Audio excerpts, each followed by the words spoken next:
চলুন দর্শক ফিরে যাই আমাদের আজকের অতিথি কণ্ঠশিল্পী মোতাজ্জের হোসেনের কাছে। আবারও ফিরে এলাম ভাইয়া। একদম শুরুতেই আমি বলছিলাম যে 7টি কভার সং আপনি করছেন, খুব সুন্দর করে গুছিয়ে যত্ন করে করার চেষ্টা করছেন। মানে গতানুগতিকভাবে আমরা যে কভার সংগুলো পাই নিজের মতো করে ক্যাজুয়ালি এমনি করা, সেটি না, আপনি খুব গুছিয়ে মিউজিক ভিডিও সহ প্রফেশনাল সাউন্ড করে সেভাবে করে করার চেষ্টা করছেন। এবং আপনার পছন্দের তালিকায় যে গানগুলো রয়েছে অধিকাংশ একটু সেমি ক্লাসিক্যাল ঘরানার। তো আমি একটু জানতে চাই যে এই 7টি কভার সং নিয়ে প্রথমে একটু শুনি যে এগুলো আসলে কোন গানগুলোকে চুজ করা হয়েছে। কৃতজ্ঞতা জানাচ্ছি এসআই শহীদ ভাইকে, গীতিকার ও সুরকার।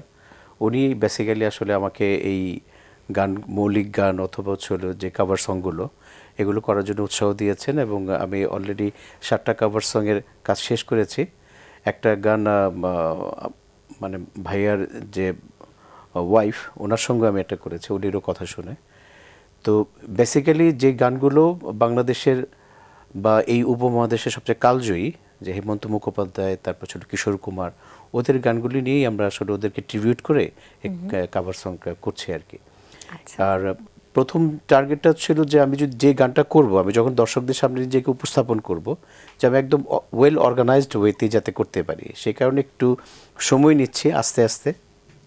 আমার ইচ্ছা আছে যে আরও কয়েকটা মৌলিক কাভার সং করা, মোটামুটি 10টা বা 12টা।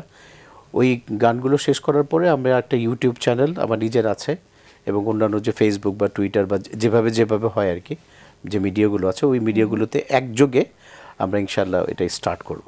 এটা হচ্ছে আমার পরিকল্পনা। এই গানগুলোর বিস্তারিত আরও শুনবো, কিভাবে কি হচ্ছে, কিভাবে প্রস্তুতি নিচ্ছেন, পরিকল্পনা কি। তবে তার আগে একটা গান আপনার কণ্ঠে শুনতে চাই, আপনার পছন্দের কোনো গান। আমি তো আসলে বেসিক্যালি আধুনিক গানগুলোই গাই, কিন্তু নজরুলের গানগুলি আমার খুবই পছন্দ। আজকে আমি অবশ্য নজরুলের গান গাইবো না, আমি কলিম শরফের একটা গান যেটা খুবই আমার ফেভারিট এবং আমি জানি বাংলাদেশের অধিকাংশ মানুষই এই গানটা খুবই পছন্দ করে। পথে পথে দিলাম ছড়াইয়া রে সে দুঃখে চোখের পানি, ও আমার চক্ষু না কতকাল দেখি নাই রে, ও আমার চক্ষু নাই। পথে পথে দিলাম ছড়াইয়া রে সে দুঃখে চোখের পানি, ও আমার চক্ষু নাই। পাড় নাই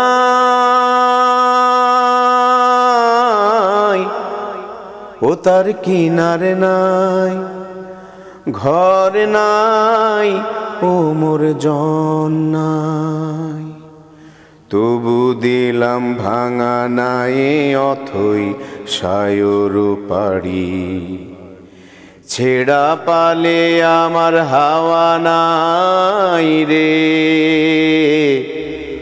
ও আমার বৈঠা নাই।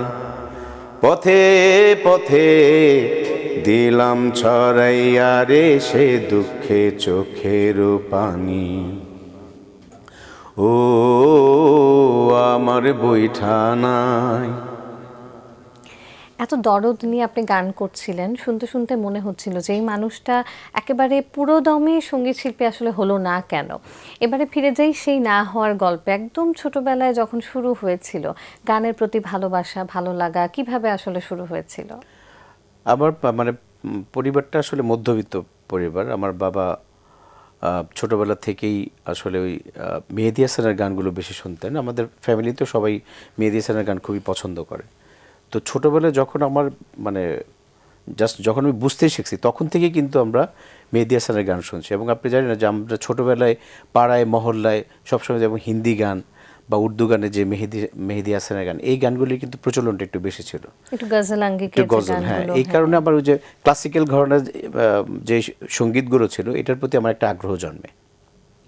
যদিও আমার শেখা হয় নাই, কিন্তু আমার ওই গানগুলো গাইতে আমি মানে পারতাম বা এখনও কমফোর্টেবল ফিল করি। যে এই গানগুলি যখন শুনি তখন আমার, এখন কিন্তু অনেকে এই গানগুলি শুনতে চায় না, কিন্তু আমার আসলে যখনই কোনো একটা গান শুনি বুঝি যে এটার মধ্যে একটা ক্লাসিক্যাল একটা ব্যাপার আছে, তখন আমার ওই গানগুলির প্রতি একটা আগ্রহ জন্মায় যায়। আর না শিখতে পারাটা তো কষ্ট আছেই, ছোটোবেলা থেকেই চেষ্টা করেছিলাম যে শিখতে, মানে গান শিখবো, কিন্তু পাশাপাশি পড়াশোনার একটা চাপ ছিল ফ্যামিলি থেকে, যে পড়াশোনা করে কিছু একটা হইতে হবে, এরকম একটা, যেটা মধ্যবিত্ত ফ্যামিলিতে থাকে, যার কারণে ওই রকমভাবে আসলে গান শেখাটা হয় নাই, বা পেট্রোনাইজ করে না আর কি বাসা থেকে। যেটা এটা অবশ্য আমি কোনো দোষ দিচ্ছি না, আমার নিজেরও হয়তো ওইরকম হয়তো আগ্রহটা জন্মায় নাই, তা না হলে কিন্তু অনেকে অনেক কষ্টের মধ্যেই কিন্তু মানে গান শেখে, বা এখনও অনেকে যারা প্রতিষ্ঠিত তারা কিন্তু ওইভাবেই আসছে, কিন্তু আসলে আমি ওই ইন্সপিরেশনটা পাই নাই, বা কেউ বলে নাই যে তুমি এটা করতে পারো। কিন্তু গানের প্রতি একটা ভালোবাসা, গানের মানে যে কোনো একটা গান শুনলে এটার ভিতরে ঢুকে যাওয়া, এই জিনিসটা কিন্তু আমার ছোটোবেলা থেকেই ছিল, এখনও আছে, হয়তো ভবিষ্যতেও থাকবে। বিভিন্ন মঞ্চে আপনি নিয়মিত গান করছেন, সেই অভিজ্ঞতাটা একটু শুনতে চাই। কোন ধরনের গানগুলো আপনি গাইতে ভালোবাসেন, কিংবা শ্রোতারা আপনার কাছ থেকে কোন গানগুলো বেশি পছন্দ করছে? আমি এমনিতে, আমি যেহেতু যে পুলিশে জব করি, পুলিশের বিভিন্ন ধরনের সাংস্কৃতিক যে প্রোগ্রামগুলো হয় সেখানে আমি পারফর্ম করি। তারপরে আমাদের কলেজ, স্কুল বা বিভিন্ন যে প্রোগ্রামগুলো হয় বিভিন্ন জায়গায়, মানে আমাদের আশেপাশে যারা করে আর কি, ওই ওই জায়গাগুলোতে আমি পারফর্ম করি বা গান গাই। বাসায় আমার একটা কারোকে একটা স্টুডিওর মতো আছে, আমার দুইটা মেয়ে, ওরা সহ, ওদের যখন কেউ আসে বাসার মধ্যে, ওই কারোকে দিয়ে আমি হয়তো গান গাচ্ছি বা ইয়ে করতেছি। এটা তো একটা বিষয় আছে। আর একটা বিষয় হচ্ছে যে আপনি যেটা বললেন যে যে এত কর্মব্যস্ত সময়ের ভিতর থেকেও যে ভালো লাগার যে জায়গাগুলো, আসলে এটা প্রত্যেকটা মানুষেরই দরকার। কারণ কেউ না কেউ দেখবেন যে কিছু না কিছু নিয়ে কিন্তু সে থাকতে পছন্দ করে, কেউ গান, কেউ কবিতা, কেউ বা অন্য কোনো কিছু, মানে প্রত্যেকটা মানুষেরই কিন্তু এরকম কিছু থাকা উচিত। আর জীবন তো একটাই, এই জীবনে মানে আমি সব কিছু তো পারবো না, কিন্তু অল্প অল্প অল্প অল্প করে সব কিছুর একটু মানে টাচ করা, একটু স্পর্শ নেওয়া, এটার ভিতরে যাওয়া, দেখা, এটাই কিন্তু অনেক বড় বিষয়।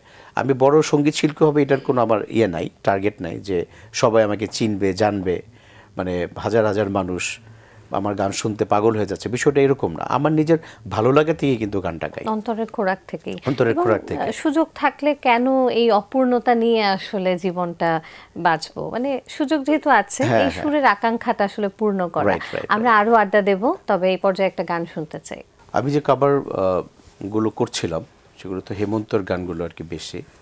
তো ওনার একটা খুব ফেভারিট গান, কেন দূরে থাকো, তো ওই গানটা আমি একটু আপনাদের শোনাই। কেন দূরে থাকো, শুধু আড়াল রাখো, কে তুমি আমায় ডাকো, কেন দূরে থাকো, শুধু আড়াল রাখো, কে তুমি আমায় ডাকো, কেন দূরে থাকো।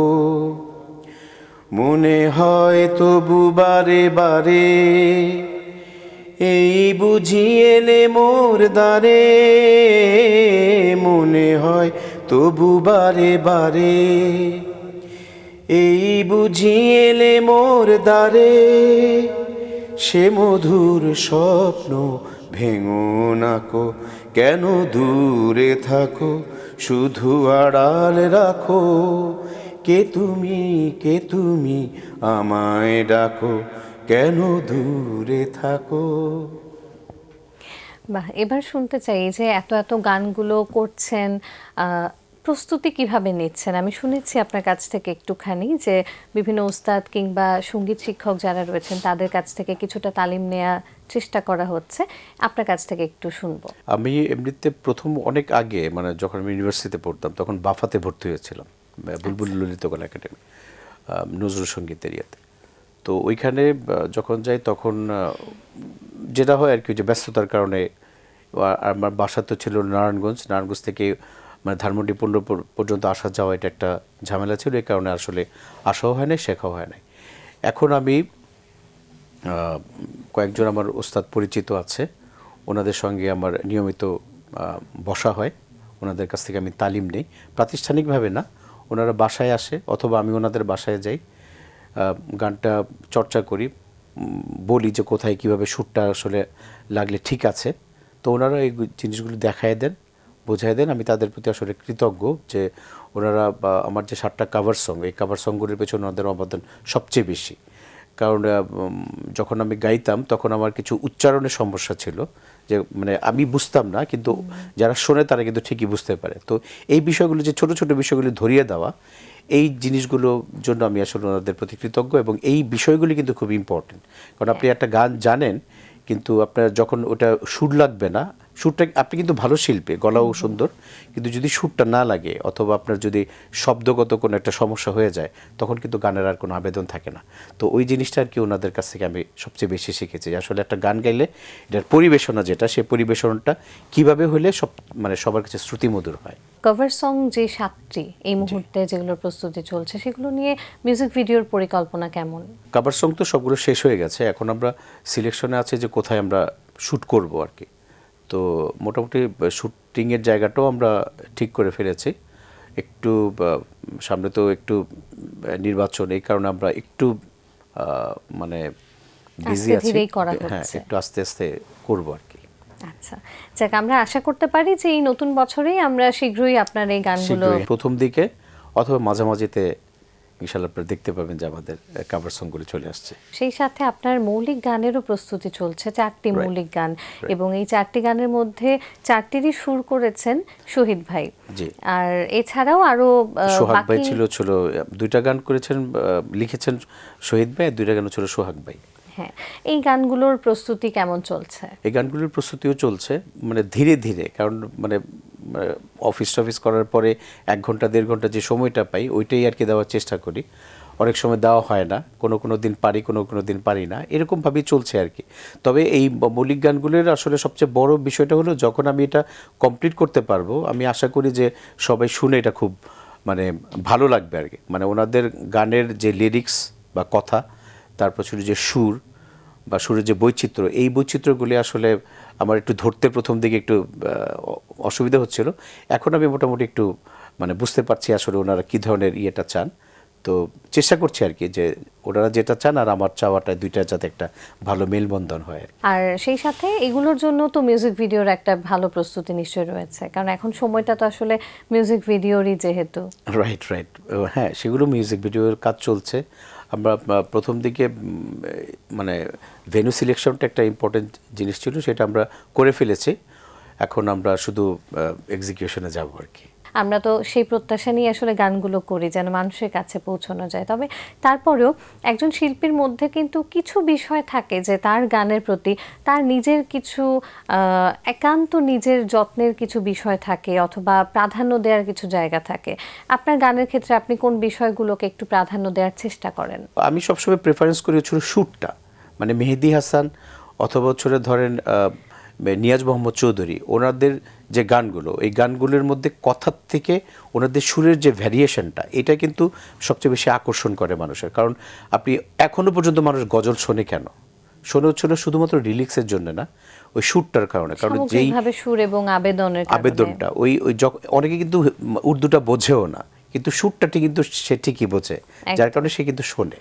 তো আমার কাছে সুরের ইয়েটাই প্রেফারেন্সটা সবচেয়ে বেশি আর কি। তবে এটার মানে এটা না যে আমি লিরিক্স পছন্দ করি না, লিরিক্সটাও তো ইম্পর্টেন্ট, কিন্তু সুরটা যদি লিরিক্সের সঙ্গে একটা মেলবন্ধন হয়, তখন আর কি ওই গানের আবেদনটা অনেক বেশি থাকে। আমরা আসলে অপেক্ষায় থাকবো, এবারে গানগুলো একে একে আসতে থাকবে এবং দর্শকরাও নিশ্চয়ই ভীষণভাবে উপভোগ করবেন। আর এখন যে সোশ্যাল মিডিয়ার যুগ, সেখানে সরাসরি কমেন্টের মাধ্যমেও কিন্তু তারা তাদের প্রতিক্রিয়াগুলো জানাতে পারবে নিশ্চয়ই।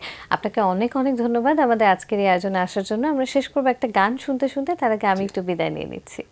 প্রিয় দর্শক, এতক্ষণ কথা ছিল অতিথির সঙ্গে, এবার সময় হলো বিদায় নেবার। আমাদের অনুষ্ঠান সম্পর্কে আপনার যে কোনো মতামত কিংবা পরামর্শ আমাদের জানাতে লিখুন এই ঠিকানায়। প্রযোজক দিন প্রতিদিন, বাংলাভিশন, নূর টাওয়ার, 110 বীরত্তম CR Dutta road, Dhaka 1205। Phone 96320303 আমাদের ইমেল অ্যাড্রেস dinprotidin@banglavision.tv।